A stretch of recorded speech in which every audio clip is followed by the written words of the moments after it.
Coming to you from across the multiverse, this is the Marvel Infinity Rewatch Podcast.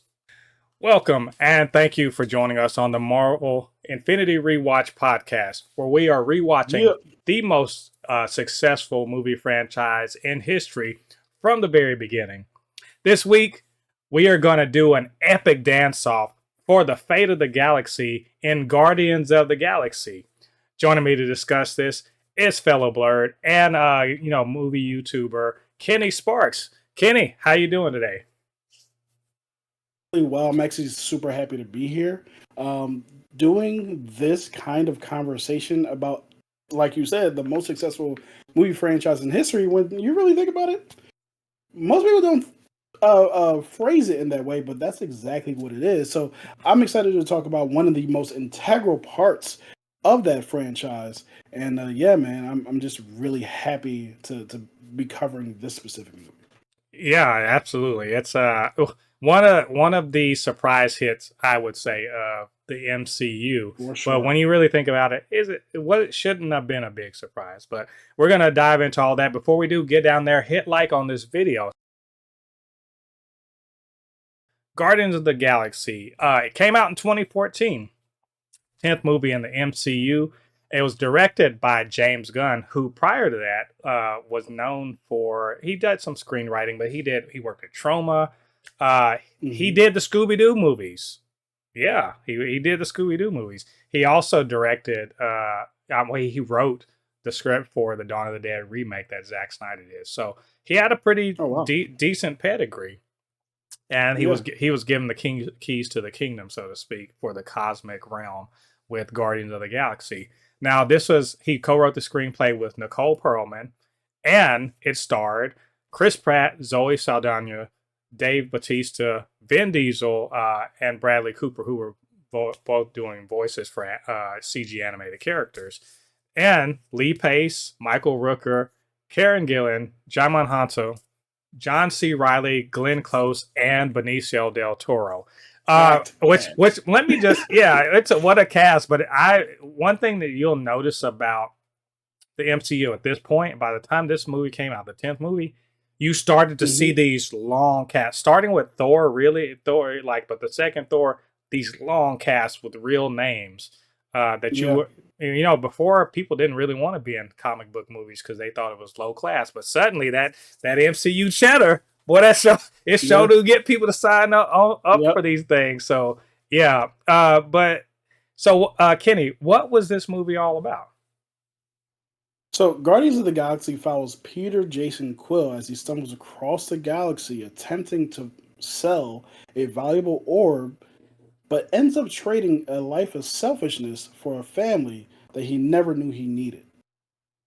Oh, it's like he's Vin Diesel, aka Yeah, all about Groot. family. Yeah. He just needs the muscle car. He could join up Yep. with the Yeah. Torettos. Yeah. Exactly. Yo, what's interesting is like it's not just Peter that's finding the family that he never knew he needed. It's every single character in this movie, including Nebula, who's trying to kill all of the protagonists. Yeah, She also is someone who's trying, or not even trying, but needs that family. And I think that is really interesting where we find Nebula and where she ends up. But that's, I'm sure we'll get into that. yeah. It definitely. I mean, found family is really the theme of this movie, Yep, and also big just time. like a lot of fun hijinks where as they I would say unintentionally and even being dragged kicking and screaming into forming a team and a family. It's a it's a surprisingly well constructed bit of storytelling, and Yeah, was a big surprise hit. No, remember nobody knew who the hell these people were. Like not at all. I don't know about you. I was a comics fan and I knew all of these characters. Most people were So like, "What is this?" I'm a huge comic book fan. I had never heard of the Guardians of the Galaxy. Like I've like my whole sidewall here is full of Mhm. comic books and all this other stuff, but that didn't really start for me until like 2016 when I was an adult and got some money. Right? But Yeah, but beforehand, like whether it was Saturday morning cartoons on Fox, watching Spider Man, X Men, and all the other like Marvel cartoons, which there are a lot more than people remember. Hmm. To like just reading the comics, Guardians of the Galaxy had never even crossed my eyes. Like I had Hmm. no idea who these people were, which is one of the most impressive parts of this movie. Yeah, and I can pretty much tell you James. I know exactly where James Gunn was inspired by this. This was these are not the original Guardians of the Galaxy. The original ones from the 80s or 70s and 80s are a totally different team. So they're not Hmm. in none of them are the. This is a team. This is inspired by a series of comics, like an event comic back in the like '08, I want to say '07, something like that, called Annihilation, where they really are just come Yeah, together as a team because they're dealing with a nihilist trying to destroy basically the positive energy universe. The negative zone, he comes from negative zone. He just brings all those people, he starts killing everybody, and they come together as a team, a lot of those that's where they characters. restarted, Yeah, that's which where is really yeah, interesting. that's Yeah, where these I. characters are Hmm. from. So Yep, that's yeah. no, I was gonna Go ahead. say I'm sorry. like that really was like him reading those and like that's a really cool thing. Even like Cosmo the dog and all that we see Hmm. later on, they are from that era. So he was reading that and was like, these are cool people, and then just kind of made them household names. Everybody know who the hell Groot is now. Everybody knows who Groot is. Everybody knows who Rocket is. We have more of a connection, and I think that's one of the best things that James Gunn does is that no matter who the character is, he creates this human connection, even if they are a tree or a Mm-hmm. raccoon, a dog. Um, he creates this human connection between the audience and those characters. He really fleshes these characters out. They're very distinct, yet they all fit together really well. And none of them feel like the other person. Even like the sisters of Gamora and Nebula, Mm-hmm. they're night and day from each other, but you can see that relationship between them. And I think that that's one of James Gunn's biggest strengths in this movie and the following movies as well. Exactly. What do you think was good about this? What are some aspects of it that stood out to you as like the good things in this movie? So there's the good from the technical standpoint of how the movie looks, how it's made, how it sounds, and then there's also the character depth that I was talking about before. But what I really want to start with is how unique the film is in the MCU in the way that it uses music. No Mm-hmm. other film in the MCU uses music the way the Guardians of the Galaxy films do, and they're all used all the songs are used very purposefully, and on top of that, they're good. It's good music. Oh Like yeah. I've never heard like a Guardians of the Galaxy song. Like nah, that's trash. As a matter of fact, those movies introduced me to a lot more music than I had ever been Yeah. exposed to before.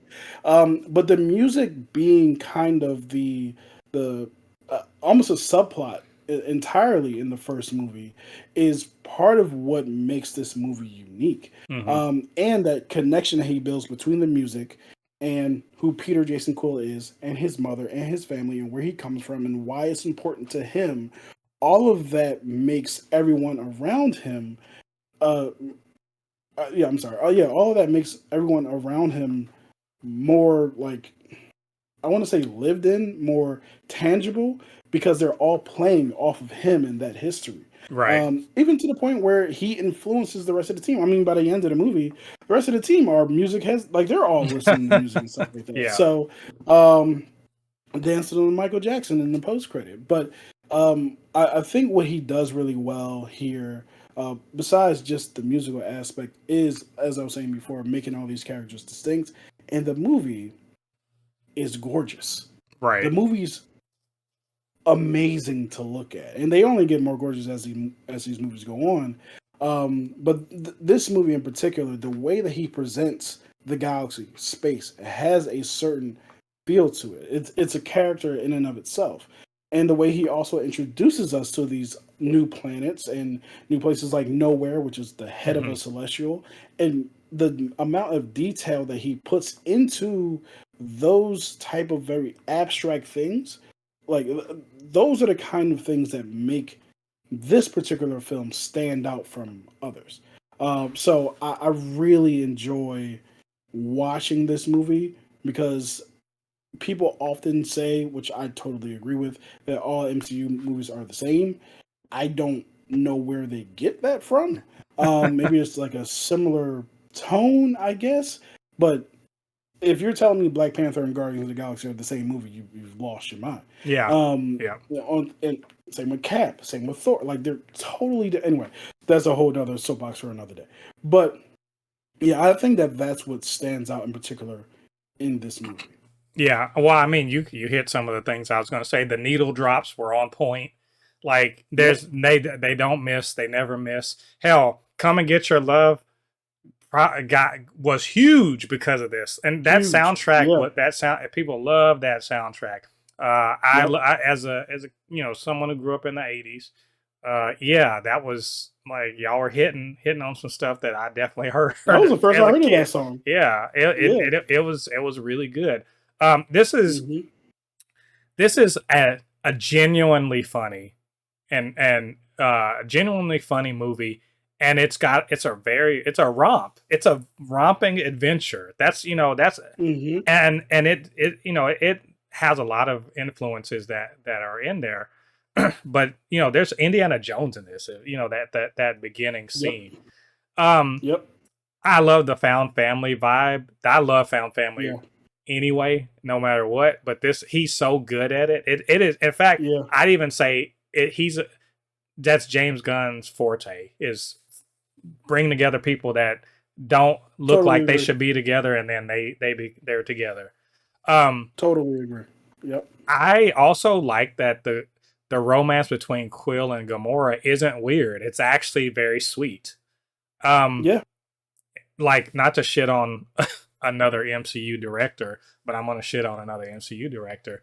Joss Whedon could learn 17 things about how to fucking do a romance from James Gunn, because his romances are weird, strange. And that I can see it, but it's also a bit strange. But the Quill and Gamora, it builds properly, and there's a payoff that makes sense.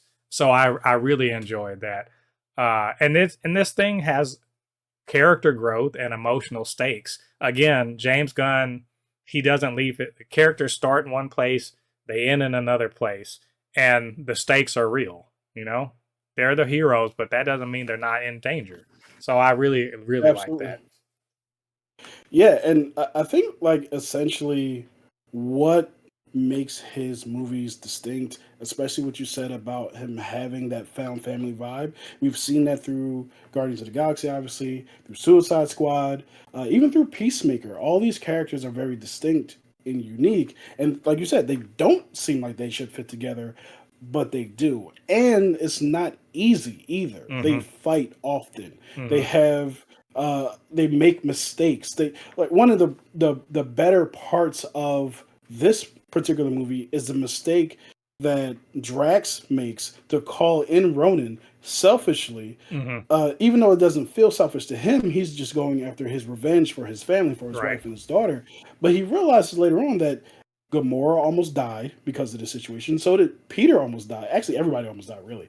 But all of that from his one decision made everyone else's life that much harder. But we don't get all of them. Like, we get the conversation between him and Rocket, where Rocket's like, "Oh, boo-hoo, your family, your wife and your daughter's dead," which sounds really harsh, and even Groot gasped. But it's kind of like, no, you can't put everybody else in danger because you have feelings right now, even though those feelings are legitimate. And I think that those are the best parts of James Gunn's movies, is that these characters, or specifically this movie, these characters, they don't necessarily change who they are, their personality necessarily, but they change how they view the world, right? So through 3 movies, what does Gamora do? Not Gamora, Nebula. She yells at the top of her, like she is the same person, but she's a different person, right? By the end of it. Same thing with Drax. He is a goof, but he's a different kind of goof, right? You know what I mean? So it's very creative in the way that he keeps his character the same. You still recognize his character, but they're completely different. In the way that they interact with the world and the other people around them. Same thing with every character, really. Yeah, yeah. It's. I mean, he knows what he's doing. That's what I'm saying. Yeah. Well, let's say what was bad about this. What did you think was were bad things about this movie? I didn't think all the jokes landed.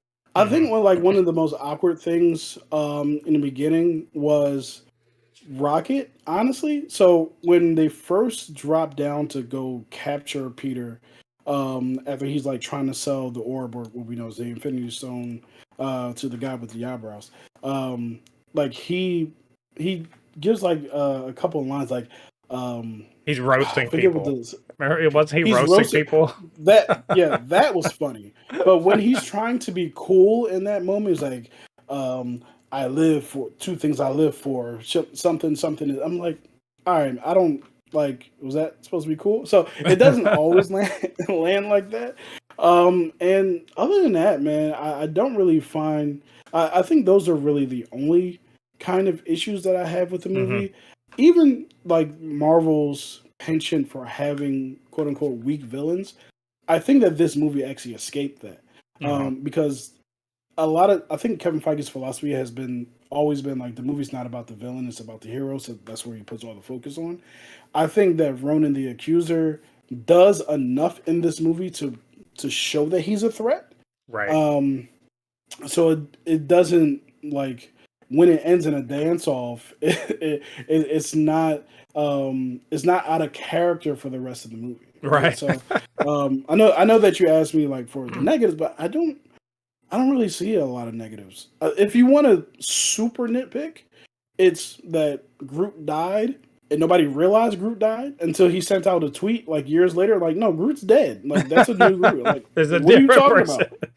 I remember when he sent out that tweet, I was like, what the hell you mean Groot's dead?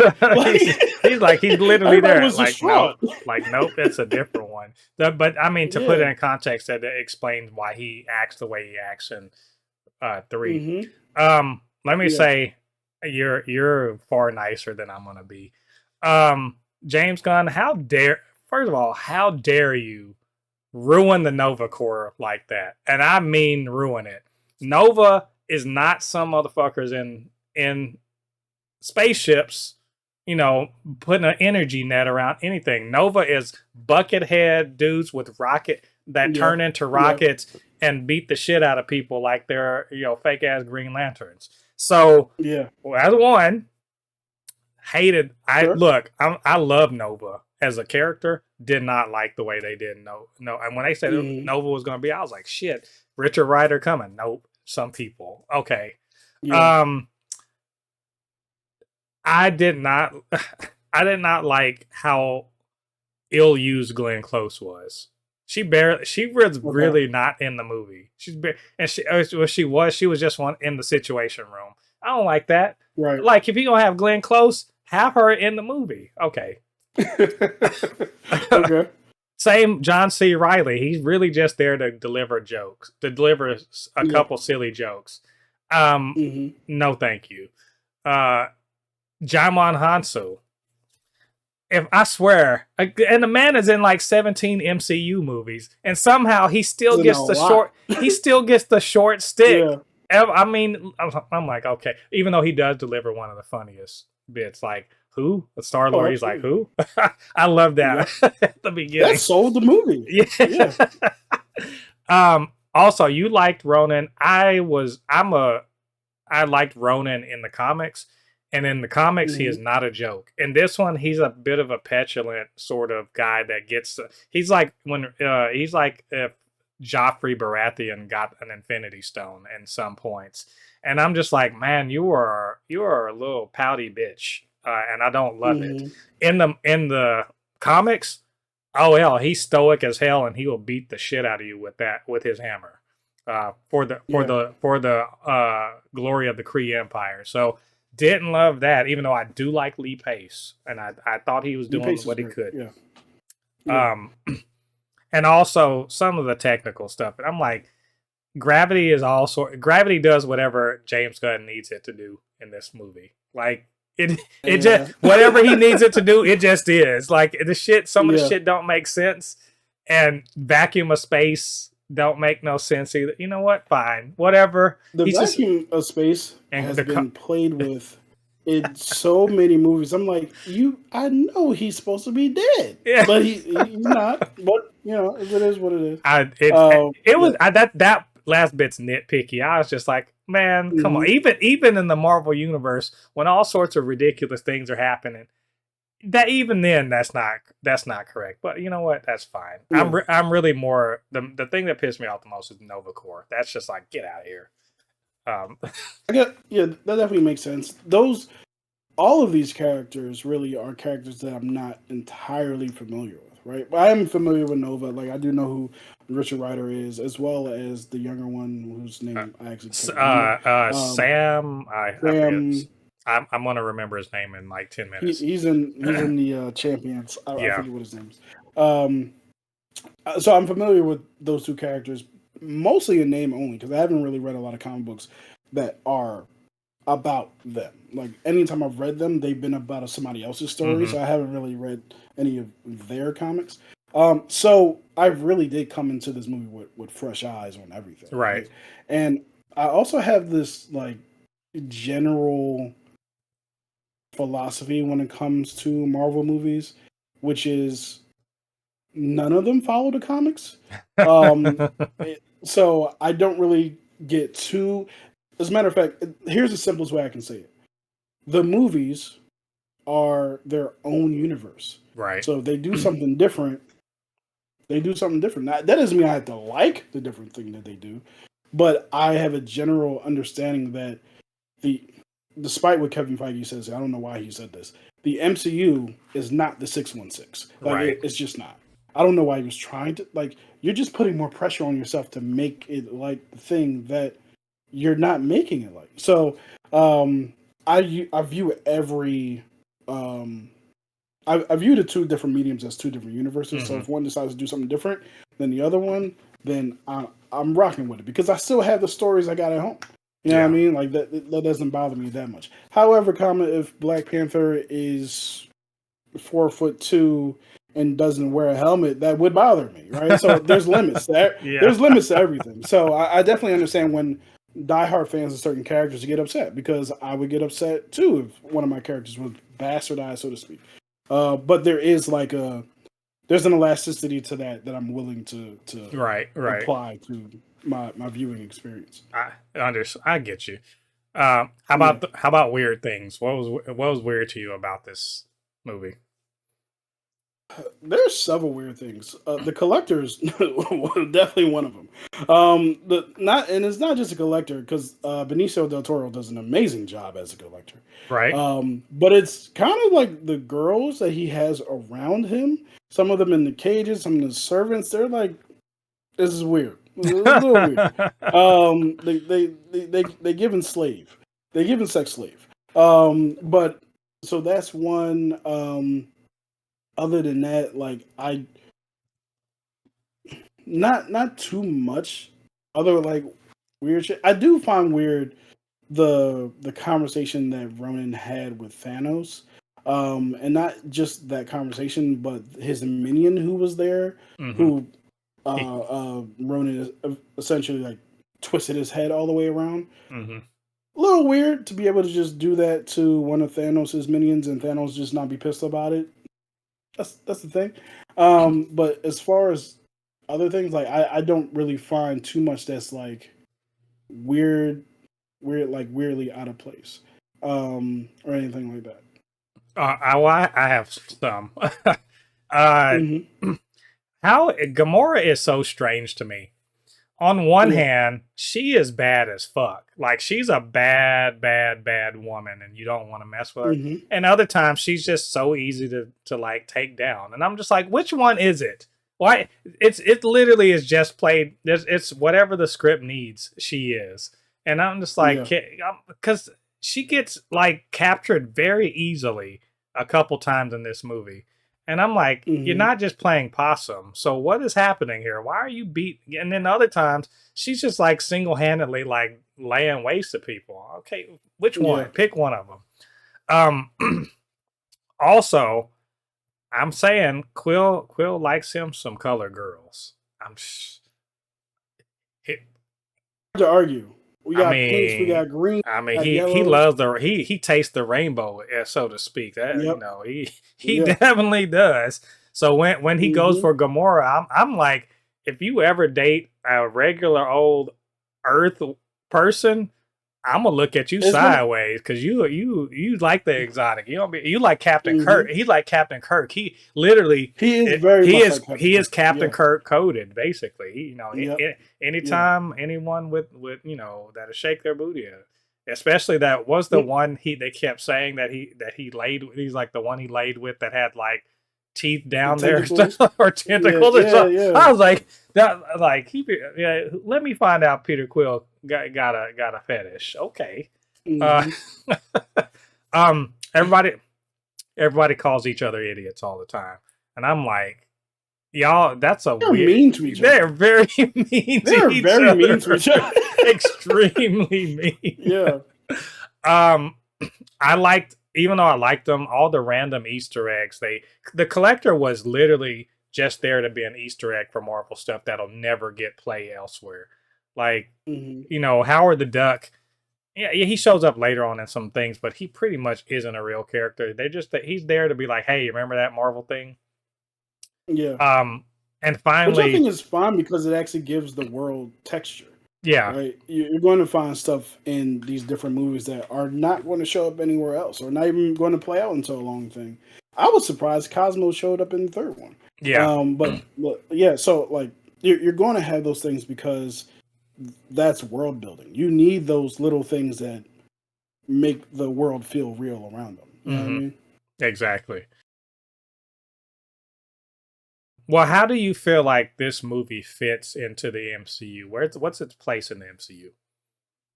So the funny thing is, when I was looking at that question, I don't think it fits. I think that it expands, which I'm not trying to be like deep or anything like that, but it brings us to a completely different section of the Marvel Cinematic Universe. So what this movie does, which is unique to a lot of the films, is it really doesn't connect. And if the Guardians and the Avengers never meet, that's totally possible. We're glad that they did meet eventually, but this movie is so set apart from everything that's going on that you could just tell these stories and never have them get to Earth, right? Right. And I actually like that about this film because the one thing about the Guardians films, we'll talk about this one specifically, that I really enjoy is they are under the least pressure to be connected to everything else. Exactly. Yeah. Right?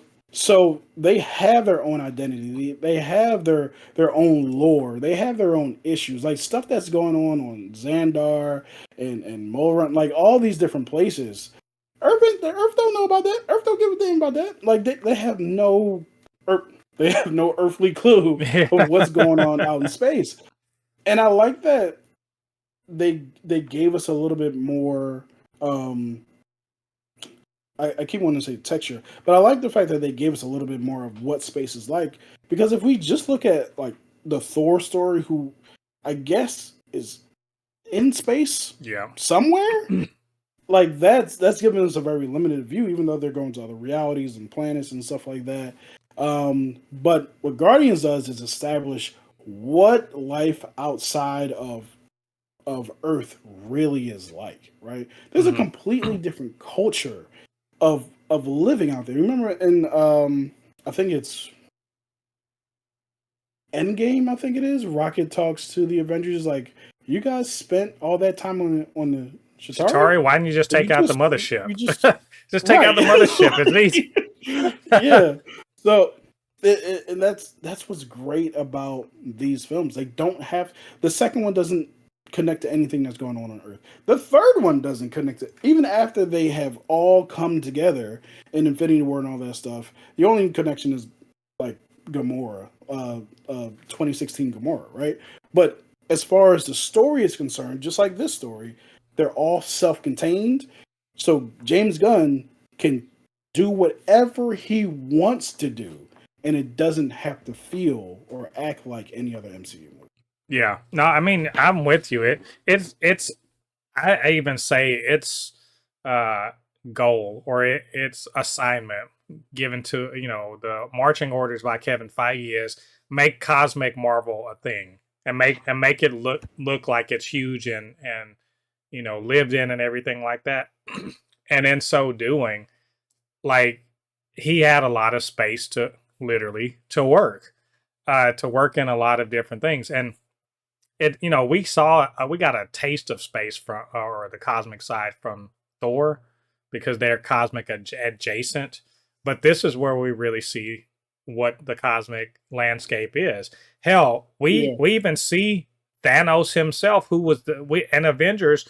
They were like, "Ooh, here's the big bad." Now we see Yep. Thanos as a entity that people know about in the cosmos. Right. They know who he is. They know what he's about. They're not worried too much about him because he's a warlord. There's lots of warlords throughout the cosmos. We're not Yeah. okay. He's just another guy. Oh, he wants this really powerful thing. Well, that sucks. We can't let him have it. But it's not like Exactly. he's like the boogeyman or anything. And to the point where literally Mhm. two people in the movie are directly connected to him and know him personally. So it really kind Right. of brings Thanos more into focus. The Infinity Mhm. Saga lays ground for the Infinity Saga, connects Thor to the cosmic, but Thor connects the cosmic to Earth. Yeah. It's a smart bit of world building.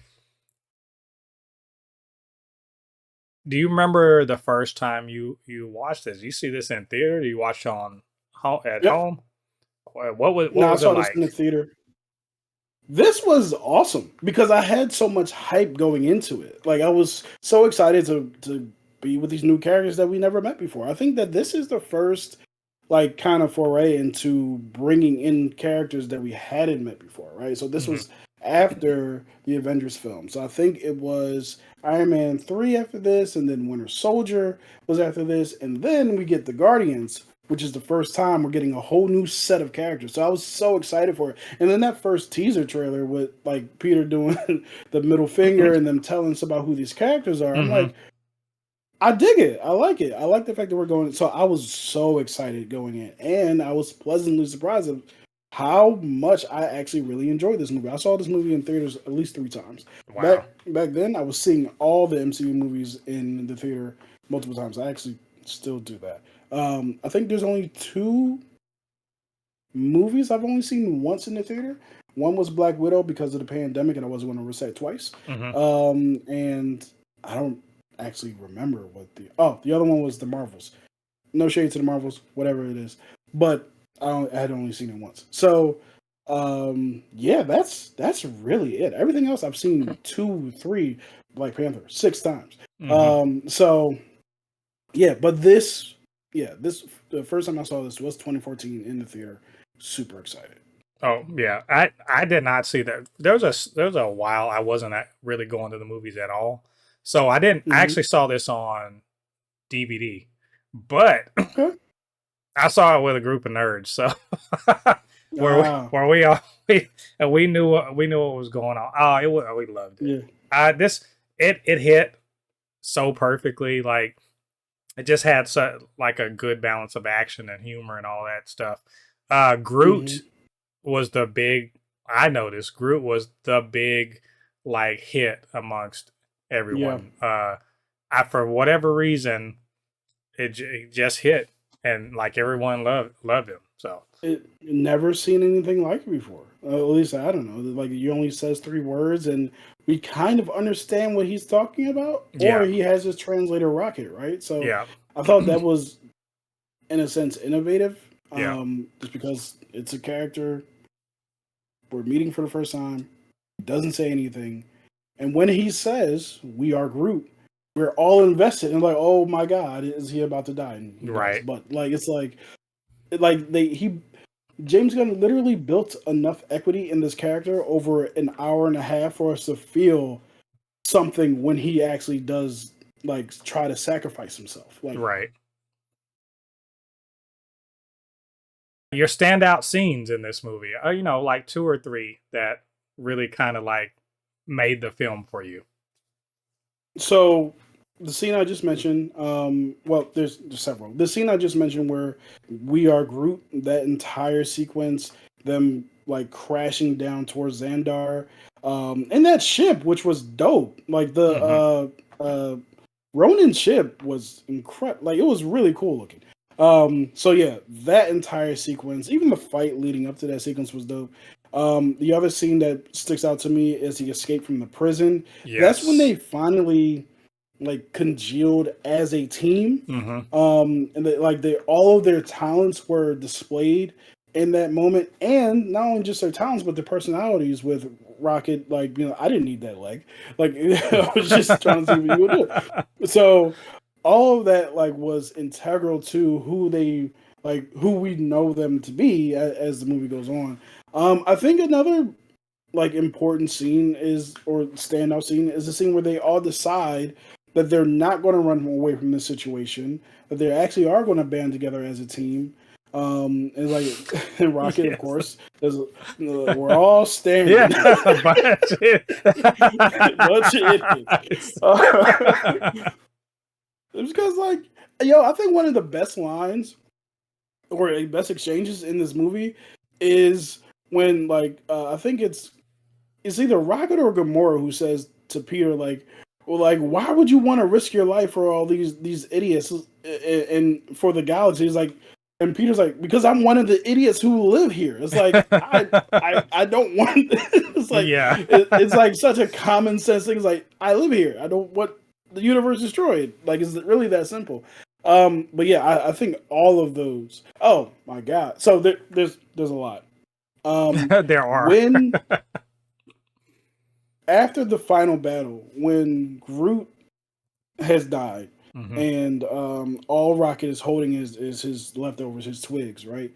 And Drax pets Rocket. Oh It's yeah, like, yeah, yeah. bro, they literally have did you notice formed this relationship. the way Rocket tenses up as I did, that's his trauma response, and then yeah.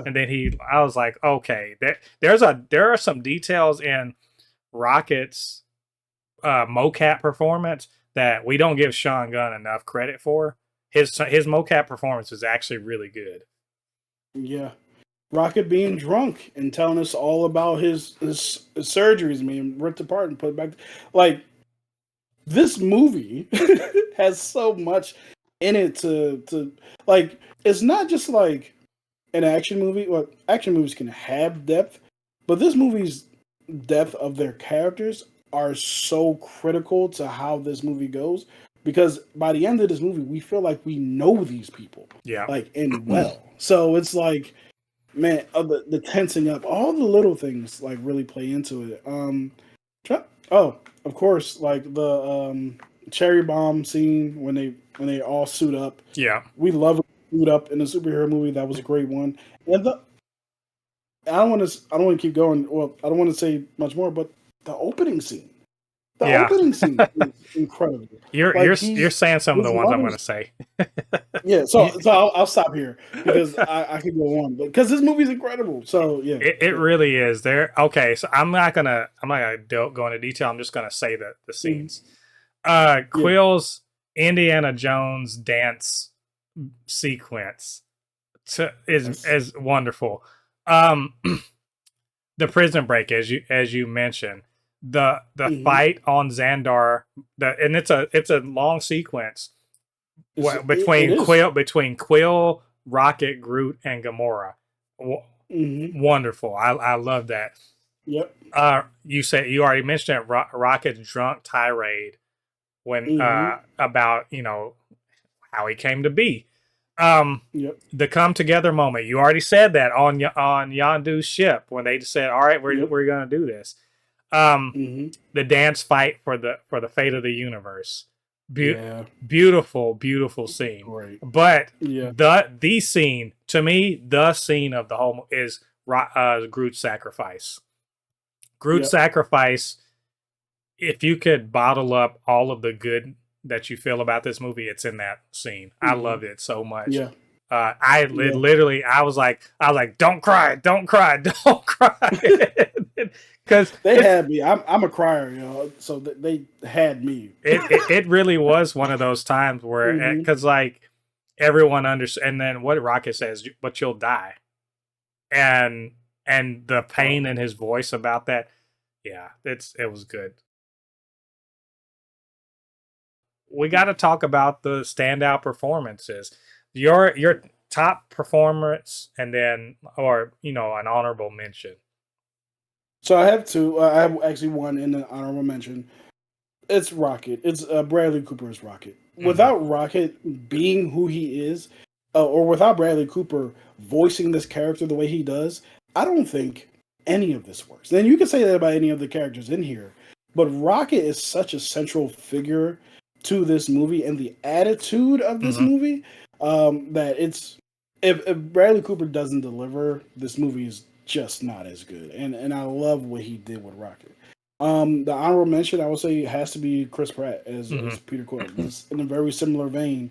If his antics come off as more annoying than they do funny or just Surprisingly I'm trying charming. to think Sometimes surprisingly surprisingly charming. charming that like if he just comes, oh god, I can't stand this dude. He's just so annoying. Like if any of that happens, this movie is not good because Hmm. he is like it's a team movie. Peter Quill is the main character. I mean, James Gunn does say that Rocket is really the main character, but this is Peter Quill's story essentially from the cassette tape to like him becoming a Celestial in the next movie. Like, so it Hmm. is Peter's story, and if Peter doesn't work, none of these movies work. So Right. Peter and Rocket are the two most important, or two most important performances in this movie. And one could you could say Groot too. I don't know how you Why? would. Look, are you Yeah, reading my notes? What is happening right now? no, no. It literally, Yeah, I'm literally, it's Bradley Cooper as, mm-hmm. and Sean Gunn as Sean Gunn. Yep, Rocket. yep, Uh, and the runner up is Chris Pratt. And with the yeah, special shout out to, to Groot, just because Groot yeah, has that one moment where he's amazing. He has that amazing moment. That is, I mean, I can't say anything else. Literally, that's yeah. exactly it. Rocket being who he is, and Chris Mm-hmm. Pratt not being a, as he says, a dick. And he could Yep. be, he could easily be played that way, and we'd be like, fuck Yep. that guy. But nope, he's Yeah. lovable. He's a lovable doofus, and we Yep. he makes good. I love. All right, Yeah. we're on the same page. Let's take a real quick moment to do the Stan Lee watch, where we see where our good man Stan the Man, uh, arguably the godfather of the Marvel, comics universe. Where did he show up in this movie? You know what? Do you remember when Rocket was roasting all of the, all of On the bridge. people Yep. on Xandar or the Xandarian? Yeah. And he's up there Yeah. chatting up some young lady. And Yep. what does Rocket say?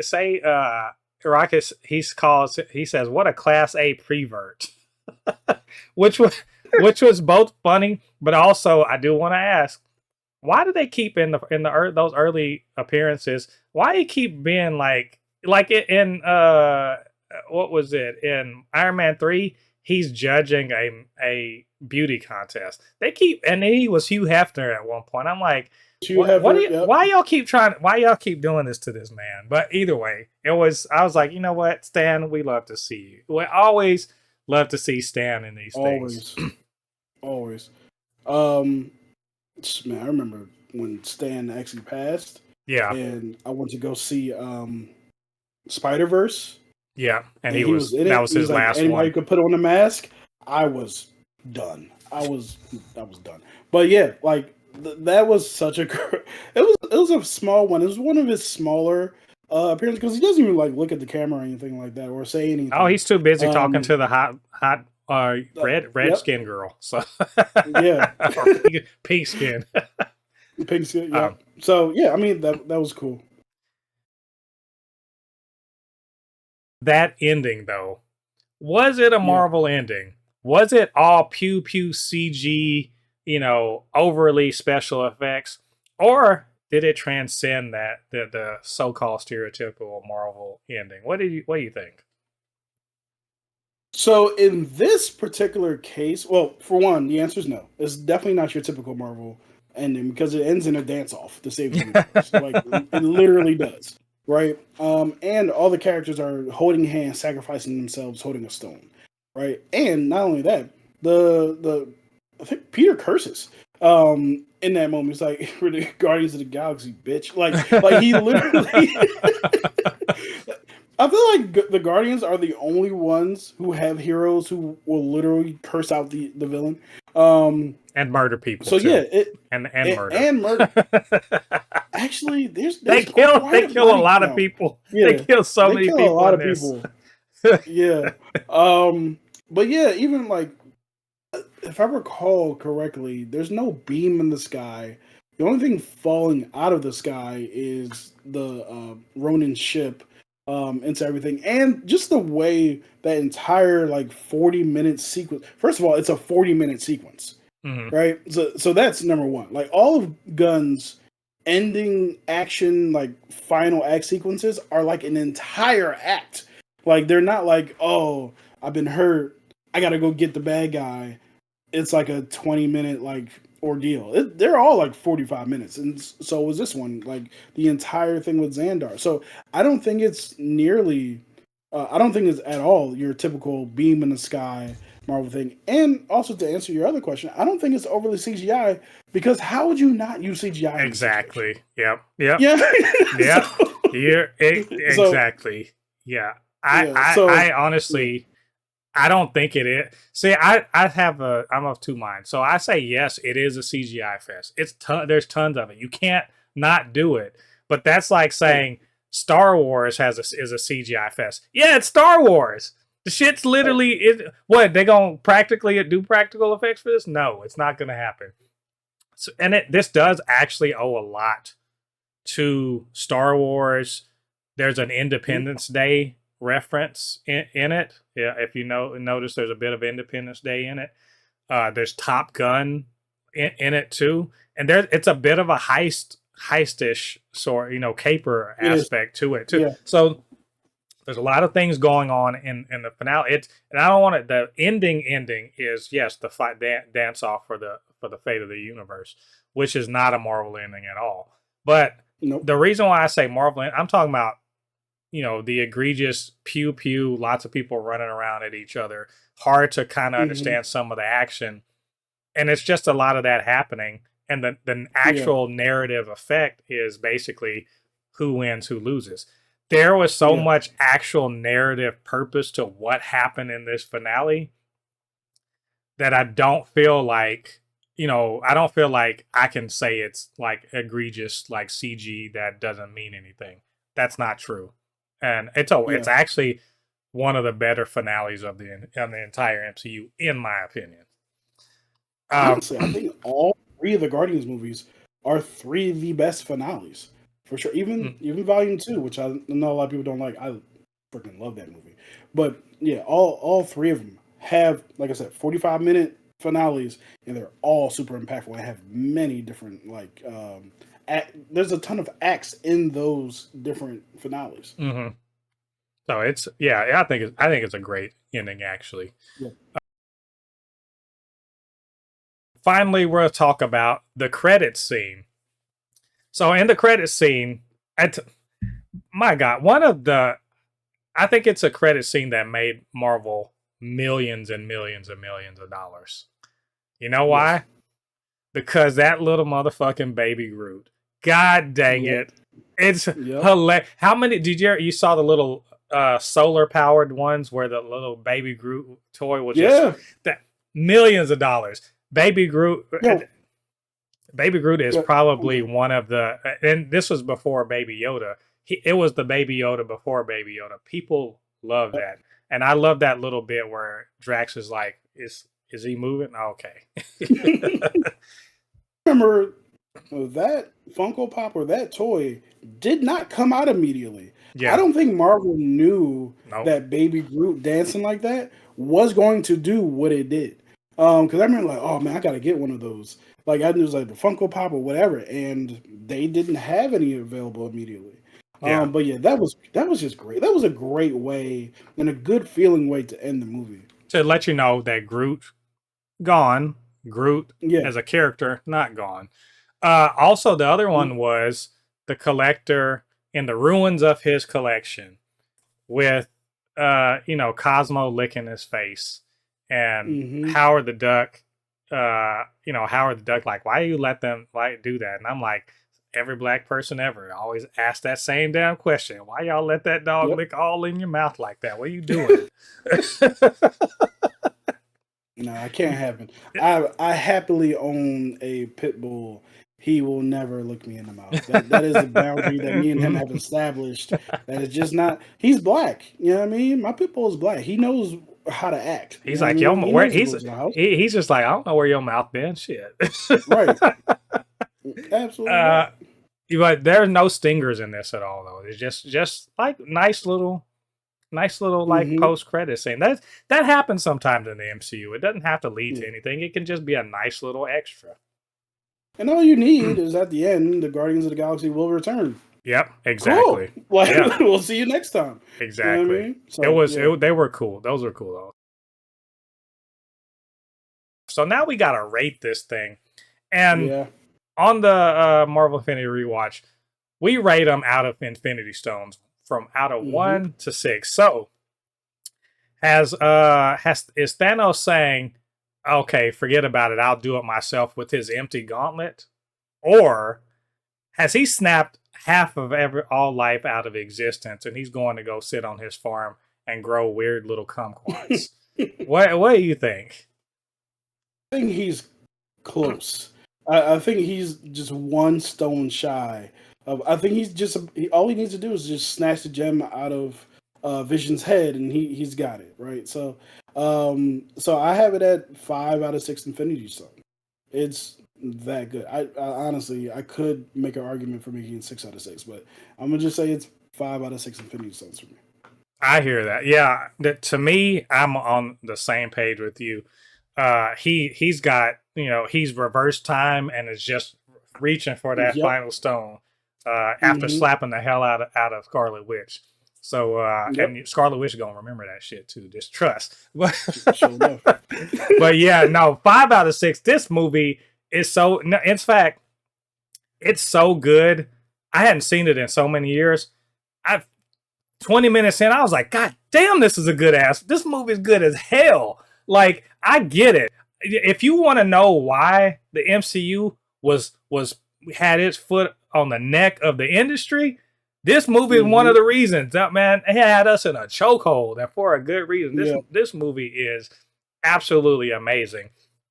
And I don't. It's not a S tier for only a few. That the real reason why I don't put it at 6 is that fucking Nova Corps. That if they had got Nova right, we would have been. Yeah. In fact, if they had just been on a different planet altogether that had no Xandar at all, this might have been a Mm-hmm. 6 out of 6. But that Nova, I'm still mad about it years later. Yeah. But it's I'm it's I'm great. yeah, I'm still like, should I actually let Thanos snap? It's pretty because this I'm finding a hard time like being like, what is actually wrong with this movie that I would give like it a not give it a 6 out of 6, right? Hmm. The second one I would probably give it because the first half of the movie, but that second half is great, right? And the Hmm. third movie I'm definitely giving 6 out of 6. But this movie, I'm like I'm trying to be like, you ever like rate something and you don't want to rate it too high because you never want to come back and regret giving it such a high rating, but it's like no, it actually is that good. So, but I'm gonna keep it at 5. I respect for the show, but yeah, it's that damn good. You could throw this on it, and you can't say that about a lot of MCU movies. A lot of MCU movies you can't, or not a lot, but a few MCU movies you can't just throw on. This is definitely a movie that you can Yeah. just throw on. Like I started watching this like the other day, like at work, and I'm like, this is really good. Yeah, it's one of those don't be doing something else while it's on. You definitely Right, forget right. about whatever else you were about to do. Yeah, there's a couple sequences I was like, just not doing work anymore. Well, with all that being said, all the things we covered, what did you guys think about this movie?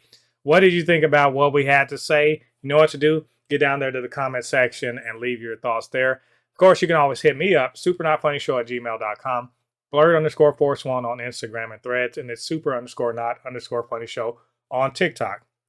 And while you're doing that, do me a favor, get down there, hit like on this video, subscribe to the channel, and hit that notification bell. All that good stuff helps to grow this channel, helps more people to see this podcast and all of the other content from Blurred Force One. And of course, I couldn't do this by myself.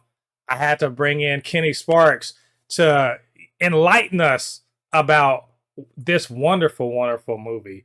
And so I'm kind of surprised, man. Dude, we're like on the same page. I was like, are you looking at my notes? What's happening right now? Because we just had the same, we're on the same wavelength. But I appreciate you coming in, man. If you tell everybody where they can reach you on social media and a little bit about your channel. Sure. You can reach me on social media, mainly on Threads at Kenny Sparks 90. I love talking honestly everything from movies to wrestling to sports, whatever you guys want to talk about. I'm usually posting. I keep wanting to say tweeting, but we don't tweet on Threads. I'm posting away. But as far as my content is concerned, you can find me also at Kenny Sparks YT for YouTube. On youtube.com. My channel is Kenny Sparks. That's just what his name, no fancy name. I figured my last name is Sparks, why not use it? So with that, I try to put out a new movie review every single week, at least one. And my entire philosophy of my channel is I'm going to tell you about my thoughts on the movie and encourage you to form your own. I want you guys to see it for yourself and then come and talk to me about it, just so you can know, or just so we can have the conversation. Yep. Yeah, you guys go check out, Kenny's YouTube channel. Show some love. Get into the comments section. Like, we love talking about movies, so definitely, do all of that. So, all that being said, thanks everyone for joining us on this episode of the Marvel Infinity Rewatch podcast. Come back for our next episode, which, if I'm not mistaken, what is it? This is Guardians. So the next one has to be Age of Ultron. Y'all, are y'all ready for Age of Ultron? Okay. That's a conversation for sure. I've got lots of things to say about it, so come join us then. Until then, I've been Mo, your comment extraordinaire on all things pop culture, joined by my friend Kenny, and we'll see you guys on the other side of the thread. Peace. Peace.